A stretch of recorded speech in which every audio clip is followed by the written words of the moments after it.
എല്ലാവർക്കും നമസ്കാരം. നമ്മൾ മഹാഭാരതത്തിലെ കർണൻ്റെ സ്വഭാവ സവിശേഷതകളെക്കുറിച്ചാണ് പറഞ്ഞു വന്നത്. കർണൻ്റെ ചില വ്യക്തിത്വ സവിശേഷതകൾ കഴിഞ്ഞ ദിവസം പറഞ്ഞു. കർണൻ അപമാനിക്കപ്പെട്ട ഒരു കഥാപാത്രം എന്ന ഒരു വിശദീകരണം പല ആളുകളും പറയാറുണ്ട്. നിരൂപകന്മാർ പലരും പറയുന്നുണ്ട്. അതുപോലെ മഹാഭാരതം വായിക്കാതെ ചിത്രകഥകളിലൂടെയും സീരിയൽ കണ്ടിട്ടും അഭിപ്രായം പറയുന്ന ആളുകളും കർണനെക്കുറിച്ച് അങ്ങനെ പറയാറുണ്ട്. പക്ഷേ അതിൽ യാതൊരു യുക്തിയും മഹാഭാരതം നോക്കിയാൽ കാണുകയില്ല. കർണൻ ഒരു തവണയെങ്കിലും അപമാനിക്കപ്പെട്ടതായി നമുക്ക് തോന്നുക കുരുകുമാരന്മാരുടെ അസ്ത്രാഭ്യാസ പ്രദർശന സമയത്ത് കർണൻ അദ്ദേഹത്തിനെ അവിടെ അസ്ത്രപരീക്ഷയ്ക്ക് വേണ്ടി ആരും ക്ഷണിച്ചിട്ടില്ലായിരുന്നു. കാരണം അദ്ദേഹം ഹസ്തനാപുരിയിലെ രാജകുമാരന്മാരുടെ കൂട്ടത്തിൽ പെടുന്ന ആളല്ല. ആ രാജകുമാരന്മാർക്ക് വേണ്ടി നടത്തുന്ന അഭ്യാസ പരീക്ഷയിലേക്ക് കർണൻ ക്ഷണിക്കാതെ കയറി വന്ന് അർജുനനെ വെല്ലുവിളിക്കുകയും തൻ്റെ അഭ്യാസങ്ങൾ കാണിക്കാൻ വേണ്ടിയിട്ട് അദ്ദേഹത്തിന് ദ്രോണരുടെ മൗനാനുവാദം കിട്ടുകയും ചെയ്തു. വാസ്തവത്തിൽ ദ്രോണരെയും കൃപരെയും നാത്യാതൃതമിവാകരോത് എന്നാണ്.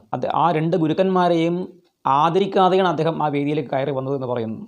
എന്നിട്ട് അർജുനനെ വെല്ലുവിളിച്ചു. അർജുനൻ കാണിച്ചത് അതിനേക്കാൾ നന്നായിട്ട് ഞാൻ കാണിക്കുമെന്ന് പറഞ്ഞെങ്കിലും അർജുനൻ കാണിച്ച അഭ്യാസങ്ങൾ തന്നെയാണ് അദ്ദേഹവും കാണിച്ചത്. ഏതായാലും ദുര്യോധനന് വളരെ സന്തോഷമായി. ദുര്യോധനൻ അദ്ദേഹത്തെ അഭിനന്ദിച്ചു. അപ്പോൾ കർണൻ പറയുന്നത്, ഞാൻ അങ്ങക്ക് വേണ്ടി ചെയ്യാമെന്ന് പറഞ്ഞ കാര്യം ഇതാ ചെയ്തിരിക്കുന്നു എന്നാണ്. അപ്പോഴാണ് നമുക്ക് മനസ്സിലാവുക ദുര്യോധനൻ ഈ അർജുനനെ വെല്ലുവിളിക്കാൻ വേണ്ടിയിട്ട് കർണനെ പ്രത്യേകം ഏർപ്പാട് ചെയ്തതായിരുന്നു എന്നും അങ്ങനെ ദുര്യോധനൻ്റെ ആളായിട്ട് ദുര്യോധനന് പ്രീതി ഉണ്ടാക്കാൻ വേണ്ടിയിട്ട് കർണൻ ചെയ്ത ഒരു നാടകമായിരുന്നു ഇത് എന്നാണ്. ആ സമയത്ത് അതിന് ഒരു പ്രതിഫലം എന്നോണമാണ് കർണൻ പറയുന്നത്, എനിക്ക് അർജുനനുമായിട്ട് ഇവിടെ വെച്ച് യുദ്ധം ചെയ്യാനുള്ള അവസരം വേണം. അങ്ങനെ ഒരു അഹങ്കാര ജടിലമായ ഒരു യുദ്ധത്തിന് വേണ്ടിയുള്ള ഒരു വെല്ലുവിളി അവിടെ നടത്തിയപ്പോൾ അർജുനൻ യുദ്ധം ചെയ്യാൻ തയ്യാറായി വന്നു. അവിടെ ആ യുദ്ധം ആരംഭിക്കുന്ന സമയത്ത് കർണൻ സൂതപുത്രനാണെന്ന് പറഞ്ഞിട്ട് ആരും യുദ്ധത്തിൽ നിന്ന് അദ്ദേഹത്തെ പിന്തിരിപ്പിച്ചില്ല. യുദ്ധം ചെയ്യാനുള്ള അവസരവും അദ്ദേഹത്തിന് നിഷേധിച്ചിട്ടില്ല. അദ്ദേഹത്തിന് അസ്ത്രാഭ്യാസം ചെയ്യാനുള്ള അവസരവും നിഷേധിക്കപ്പെട്ടിട്ടില്ല. പിന്നെ ഇവിടെയാണ് അദ്ദേഹം അപമാനിക്കപ്പെട്ടത്. ഇവിടെ യുദ്ധം ചെയ്യാൻ വേണ്ടി അർജുനനോട് നേർക്കുനേർ നിൽക്കുന്ന സമയത്ത് കൃപാചാര്യർ ആണ് പറയുന്നത്, അർജുനൻ പാണ്ഡുവിൻ്റെയും കുന്തിയുടെയും മകനാണ്, സോമവംശത്തിലെ രാജകുമാരനാണ്, അദ്ദേഹം അങ്ങയുടെ യുദ്ധം ചെയ്യുന്നു. ഇനി അങ്ങ് ഏത് കുലത്തിൻ്റെ ഭൂഷണമാണ്, ഏത് കുലത്തിലാണ് അങ്ങ് ജനിച്ചത്, അങ്ങയുടെ അച്ഛനും അമ്മയും ആരാണ് എന്ന് പറഞ്ഞ് പരിചയപ്പെടൂ എന്ന് പറയുന്നു. അപ്പോഴാണ് കർണൻ ലജ്ജിച്ച് തലതാഴ്ത്തുന്നത്. അപ്പോൾ ഇദ്ദേഹം സൂതൻ്റെ മകനാണ്, സൂതപുത്രനാണ് എന്നറിയാവുന്ന ദുര്യോധനൻ കർണൻ്റെ ആ പദവി ഉയർത്താൻ വേണ്ടിയിട്ട് അദ്ദേഹം എന്ത് ചെയ്തു, അദ്ദേഹത്തെ അംഗരാജാവായിട്ട് അവിടെ അഭിഷേകം ചെയ്തു. അങ്ങനെ കർണൻ്റെ പദവി ഉയർത്തി അർജുനനോട് യുദ്ധം ചെയ്യാൻ വേണ്ടിയിട്ട് അദ്ദേഹത്തെ പ്രാപ്തനാക്കുകയാണ്, അല്ലെങ്കിൽ അതിനുള്ള അർഹത നേടിക്കൊടുക്കുകയാണ്. ക്ഷത്രിയനും തമ്മിൽ മാത്രമേ യുദ്ധം ചെയ്യാൻ പാടുള്ളൂ, രാജാക്കന്മാർ തമ്മിൽ മാത്രമേ യുദ്ധം പാടുള്ളൂ എന്നുള്ളതിനെ വെല്ലുവിളിച്ചുകൊണ്ട് ദുര്യോധനനും കർണനും അവിടെ യുദ്ധത്തിന് വേണ്ടിയിട്ടുള്ള അവസരമൊരുക്കുകയാണ്. ഏതായാലും ആ സമയത്ത് സന്ധ്യാസമയമായതുകൊണ്ട് അവിടെ യുദ്ധം നടന്നില്ല. ഈ സന്ദർഭത്തിൽ കർണനെ അഭിഷേകം ചെയ്ത സമയത്ത് അധിരഥൻ എന്ന അദ്ദേഹത്തിൻ്റെ വളർത്തച്ഛൻ വന്ന് അഭിനന്ദിക്കുകയും ആ സന്ദർഭത്തിൽ ഭീമൻ അദ്ദേഹത്തെ, ഹേ സൂതപുത്ര, അങ്ങക്ക് അമ്പും വില്ലും കയ്യിൽ ചേരില്ല, അങ്ങക്ക് ചമ്മട്ടിയും കടിഞ്ഞാണുമാണ് ചേരുക എന്ന് പറഞ്ഞു. ഇതാണ് അദ്ദേഹം അപമാനിക്കപ്പെട്ടു എന്ന് പറയുന്ന ഒരു സന്ദർഭം. ശരിയാണ്, ഭീമൻ അങ്ങനെ പറഞ്ഞപ്പോൾ അദ്ദേഹത്തിന് അപമാനം തോന്നിയിരിക്കാം. അദ്ദേഹം സൂതവൃത്തി ഗർഹ്യകർമ്മമാണ് എന്ന് ധരിച്ചു വെച്ച ആളായിരിക്കാം.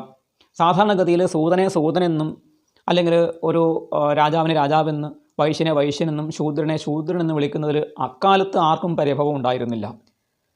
മഹാമന്ത്രിയായ ഹസ്തനാപുരിയുടെ മഹാമന്ത്രിയായിരുന്ന വിതുരരെ എല്ലാവരും ക്ഷത്താവേ എന്ന് വിളിക്കുന്നതായിട്ട് കാണാം. ക്ഷത്താവ് എന്ന് വെച്ചാൽ ശൂദ്രൻ എന്നാണ് അർത്ഥം. അദ്ദേഹത്തിന് അതിൽ യാതൊരു പരാതിയുമില്ല, അപമാനമായിട്ട് അദ്ദേഹം അത് കരുതിയിട്ടില്ല. അതുപോലെ കർണനെ ദുര്യോധനപക്ഷത്തുള്ള ആളുകളും ഭീഷ്മരും ദ്രോണരും കൃപരും ഒക്കെ തന്നെ സൂതപുത്രൻ എന്ന് അഭിസംബോധന ചെയ്യാറുമുണ്ട്. അതെന്തോ ആയിക്കോട്ടെ, അതാണ് അദ്ദേഹത്തെ അപമാനിച്ചതായിട്ട് പലരും പറയുന്നത്.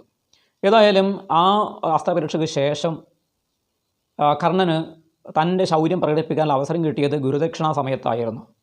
പാഞ്ചാല രാജാവായ ദുര്യോധനെ പിടിച്ചു കെട്ടാൻ വേണ്ടി ദുര്യോധനനും കർണൻ്റെ നേതൃത്വത്തിൽ ആ സൈന്യം പാഞ്ചാല രാജ്യത്തേക്ക് പോയി ദ്രോണർക്ക് ഗുരുദക്ഷിണയായിട്ട് ദ്രുപദനെ സമർപ്പിക്കാൻ വേണ്ടിയിട്ടാണ്.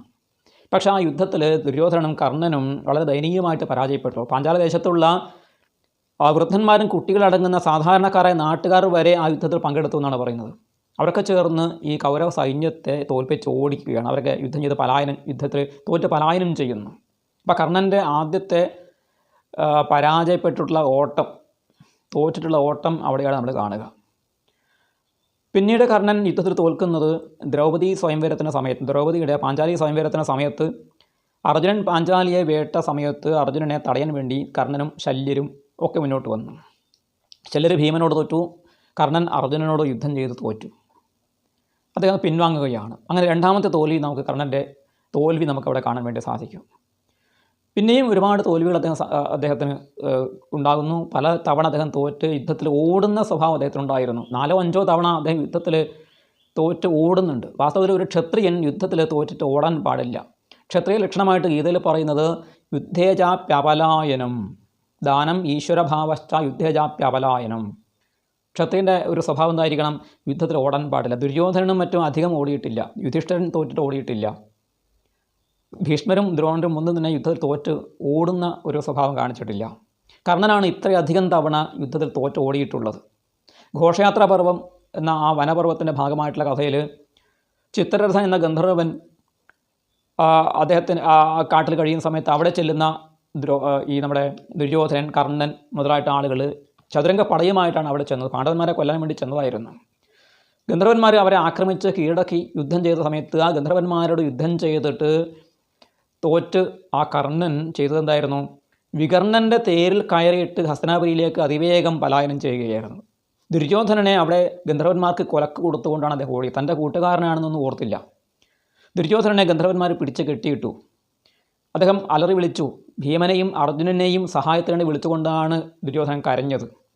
ആ കരച്ചിൽ കേട്ട് ദൂരെ ഉണ്ടായിരുന്ന പാണ്ഡവന്മാരെ കേട്ട് ഭീമാർജുനന്മാർ വന്ന് ഈ ചിത്രരഥൻ എന്ന ഗന്ധർവനെ തോൽപ്പിച്ച് ദുര്യോധനനെ രക്ഷിക്കുകയായിരുന്നു. അല്ലായിരുന്നെങ്കിൽ അദ്ദേഹം അവിടെ വീണ് മരിക്കുമായിരുന്നു. അപ്പോൾ സ്വന്തം സുഹൃത്തിനെ വിട്ട് സ്വന്തം ജീവൻ രക്ഷിക്കാൻ വേണ്ടിയിട്ട് ഓടിയ ആളാണ് കർണൻ. അദ്ദേഹത്തെ രക്ഷിച്ചത് ഭീമനും അർജുനനുമാണ്. ആലോചിച്ച് നോക്കൂ. ആരെ കൊല്ലാൻ വേണ്ടിയിട്ടാണോ ഈ ഘോഷയാത്ര കാട്ടിലേക്ക് ചതുരംഗ പടയുമായിട്ട് നയിച്ചത്, അവരാണ് ദുര്യോധനനെ രക്ഷിക്കുന്നത്. ചതുരംഗ പടയും ആനയും കുതിരയും കാലാളൊക്കെ ഉണ്ടായിട്ടും അവർക്ക് ഗന്ധർവന്മാരെ ജയിക്കാൻ സാധിച്ചില്ല. കർണനെ ജയിക്കാൻ സാധിച്ചില്ല. ദുര്യോധനനും ജയിക്കാൻ സാധിച്ചില്ല.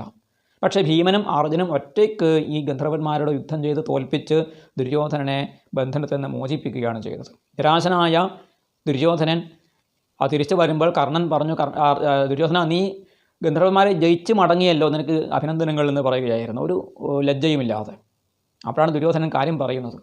ഞാൻ ഈ ജീവനോട് ഇരിക്കുന്നത് അർജുനൻ്റെയും ഭീമൻ്റെയും കൃപ കൊണ്ടാണ്. ഇനി ഞാൻ ഈ ശരീരം കൊണ്ടു നടക്കാൻ ആഗ്രഹിക്കുന്നില്ല, മരിക്കാൻ പോവുകയാണെന്ന് പറഞ്ഞ് അദ്ദേഹം പ്രായോപവേശം ചെയ്ത് ജീവൻ എടുക്കാൻ വേണ്ടിയിട്ട് ഒരുങ്ങുമ്പോൾ പാതാള ലോകത്തു നിന്ന് അസുരന്മാർ വന്ന് മായാവിദ്യ ഉപയോഗിച്ച് ഈ ദുര്യോധനനെ പാതാളത്തിലേക്ക് കൂട്ടിക്കൊണ്ടുപോവുകയാണ്. എന്നിട്ട് അദ്ദേഹത്തിന് ഉപദേശം കൊടുക്കുന്നു. അങ്ങ് യുദ്ധത്തിൽ നിന്ന് പിന്തിരിയാൻ പാടില്ല. അങ്ങ് അസുരന്മാരായി ഞങ്ങളുടെ പ്രതിനിധി ആയിട്ടാണ് ഭൂമിയിൽ യുദ്ധം ചെയ്യുന്നത്. അങ്ങ് യുദ്ധം നിർത്തിയാൽ അത് ഞങ്ങൾക്ക് വരുന്ന പരാജയമായിരിക്കും. ദേവന്മാരുടെ അംശങ്ങളായിട്ടുള്ള രാജാക്കന്മാരെ തോൽപ്പിക്കുക എന്നുള്ളത് ഞങ്ങളുടെ ദൗത്യമാണ്. അങ്ങ് ഞങ്ങളുടെ പ്രതിനിധിയാണ്. ഞങ്ങളുടെ ശക്തി അങ്ങക്ക് തരികയാണ്. അങ്ങയുടെ കൂടെ നിൽക്കുന്ന കൂട്ടുകാരനായ കർണൻ, അദ്ദേഹം സ്വതവേ തന്നെ സഹസ്രകവചൻ എന്ന അസുരൻ്റെ അംശമാണെങ്കിൽ അതോടൊപ്പം തന്നെ കൃഷ്ണൻ്റെ കൈകൊണ്ട് മരിച്ച നരകാസുരൻ്റെ ജീവചൈതന്യം അദ്ദേഹത്തിൽ പ്രവേശിച്ചതുകൊണ്ട് അദ്ദേഹം പൂർവാധികം ശക്തിയോട് കൂടിയിട്ട് കൃഷ്ണാർജുനന്മാരെ വധിക്കാൻ വേണ്ടി ശ്രമിക്കും. അദ്ദേഹത്തിന് സഹായം ഉണ്ടായിരിക്കും. എന്ന് മാത്രമല്ല, ഞങ്ങൾ സാക്ഷാൽ രുദ്രഭഗവാനെ തപസ് ചെയ്തിട്ട് അങ്ങയ്ക്ക് വേണ്ടി ഒരു വരം വാങ്ങിയിട്ടുണ്ട്. എന്താണ്? അങ്ങയുടെ അരക്ക് മുകളിലെ ഭാഗം മുഴുവനും ഒരു ആയുധം കൊണ്ടും തകർക്കാൻ പറ്റാത്ത വിധം വജ്രം പോലെ കഠിനമായിരിക്കും. അരക്ക് മുകളിൽ അങ്ങയെ ആർക്കും തന്നെ അടിച്ച് തോൽപ്പിക്കാൻ സാധിക്കുകയില്ല. ശിവൻ ആ വരം തന്ന സമയത്ത് ശിവപത്നിയായ പാർവതി ഒരു വരം തരികയുണ്ടായി. അത് വരമോ ശാപമോ എന്നറിയില്ല. അരക്ക് മുകൾ ഭാഗം വജ്രം പോലെ കഠിനമാകുമ്പോൾ അരക്ക് താഴെയുള്ള ഭാഗം പുഷ്പം പോലെ മൃദുലവുമായിരിക്കും. ആർക്കും ഒറ്റയടിക്ക് അദ്ദേഹത്തെ വീഴ്ത്താൻ സാധിക്കും എന്നുള്ളൊരു വരം പാർവതി കൊടുത്തു. വാസ്തവത്തിൽ ജഗദംബികയായ പാർവതി ലോകത്തോട് കാരുണ്യം കാണിക്കുകയായിരുന്നു. ഈ ദുഷ്ടാത്മാവ് ഒരിക്കലും മരിക്കാൻ ഇടവരികയില്ല ഈ വരം കൊണ്ട്. അതുകൊണ്ട് ഭീമൻ അടിച്ചു തകർക്കാൻ വേണ്ടിയിട്ടുള്ള ഒരു അധോഭാഗമാണ് പാർവതി കൽപ്പിച്ചു കൊടുക്കുന്നത്. ഈ കാര്യം അസുരന്മാരെ അദ്ദേഹത്തെ പറഞ്ഞ് ബോധിപ്പിച്ചാണ് യുദ്ധത്തിന് വേണ്ടി അദ്ദേഹം വീണ്ടും തിരിച്ചു വരുന്നത്. ഞാൻ പറഞ്ഞു വരുന്നത്, ഇവിടെ കർണൻ വേണ്ട സമയങ്ങളിൽ ദുര്യോധനന് സഹായിയായിട്ട് ഉണ്ടായിരുന്നില്ല. പലതവണ അദ്ദേഹം യുദ്ധത്തിൽ തോറ്റ് ഓടുന്നതായിട്ട് കാണാൻ സാധിക്കും. ഗോഗ്രഹണം, പശുക്കളെ മോഷ്ടിക്കുന്ന സന്ദർഭത്തിൽ ബൃഹന്തളയുടെ രൂപത്തിലുള്ള അർജുനൻ്റെ അമ്പുകളേറ്റ് കർണൻ പിന്തിരിഞ്ഞ് ഓടുകയായിരുന്നു. അതുപോലെ ദ്രോണപർവ്വത്തിൽ കർണപർവ്വത്തിലുമായിട്ട് ഭീമസേനനോട് കർണൻ 2 തവണ തോൽക്കുന്നുണ്ട്. ദയനീയമായിട്ട് തോറ്റ് അദ്ദേഹം പിന്മാറുന്നുണ്ട്. അപ്പോൾ ഭീമൻ അദ്ദേഹത്തെ കൊല്ലാൻ വേണ്ടി അവസരം കിട്ടിയിട്ടും ഭീമൻ അർജുനൻ്റെ പ്രതിജ്ഞയോർത്ത് അർജുനൻ്റെ കൈകൊണ്ടാണല്ലോ ഇവൻ മരിക്കേണ്ടത് എന്നോർത്ത് കർണനോട് ദയ കാണിക്കുകയുണ്ടായി. യുധിഷ്ഠിര മഹാരാജാവ് കർണനെ യുദ്ധത്തിൽ തോൽപ്പിച്ചിട്ടുണ്ടായിരുന്നു. അപ്പോഴും അർജുനൻ്റെ പ്രതിജ്ഞയോർത്ത് യുധിഷ്ഠിരൻ കർണനെ കൊല്ലാതെ വിടുകയായിരുന്നു. ഇങ്ങനെ പലതവണ യുദ്ധത്തിൽ തോൽവി ഏറ്റ് യാതൊരു ലജ്ജയുമില്ലാതെ പിന്തിരിഞ്ഞ് ഓടുന്ന സ്വഭാവം കർണനുണ്ടായിരുന്നു. പക്ഷേ പല യുദ്ധത്തിലും ജയിച്ചു, ഇല്ല, നമ്മളത് നിഷേധിക്കാൻ പാടില്ല. ഭീമനെ ജയിച്ചു, യുധിഷ്ഠിരനെ ജയിച്ചു, നകുല സഹദേവന്മാരെ ജയിച്ചു, നിരവധി മഹാവീരന്മാരെ അദ്ദേഹം യുദ്ധത്തിൽ ജയിച്ചതായിട്ടും കാണാൻ സാധിക്കും. അതേപോലെ തോൽവി പലതവണ അദ്ദേഹത്തിന് സംഭവിച്ചിട്ടുണ്ട്. അതേസമയത്ത് അർജുനൻ എന്ന് പറയുന്ന കഥാപാത്രം അദ്ദേഹത്തിൻ്റെ ജീവിതത്തിൽ ഒരിക്കലും പരാജയം മണത്തിട്ടില്ല, പരാജയം രുചിച്ചിട്ടില്ല. നിവാതകവചന്മാർ, കാലകേന്മാർ മുതലായിട്ടുള്ള അസുരന്മാരെ ദേവലോകത്ത് ചെന്ന് ജയിക്കാനുള്ള ആ ഒരു യുദ്ധ പ്രാവീണ്യം അർജുനനുണ്ടായിരുന്നു എന്നുള്ളത് ഇവർ രണ്ടുപേരും താരതമ്യം ചെയ്യുമ്പോൾ നമ്മൾ മനസ്സിലാക്കേണ്ട ഒരു കാര്യമാണ്. കൂടുതൽ കർണൻ്റെ വിശേഷങ്ങളുമായിട്ട് മറ്റൊരു ദിവസം ഞാൻ വരുന്നതാണ്. നമസ്കാരം.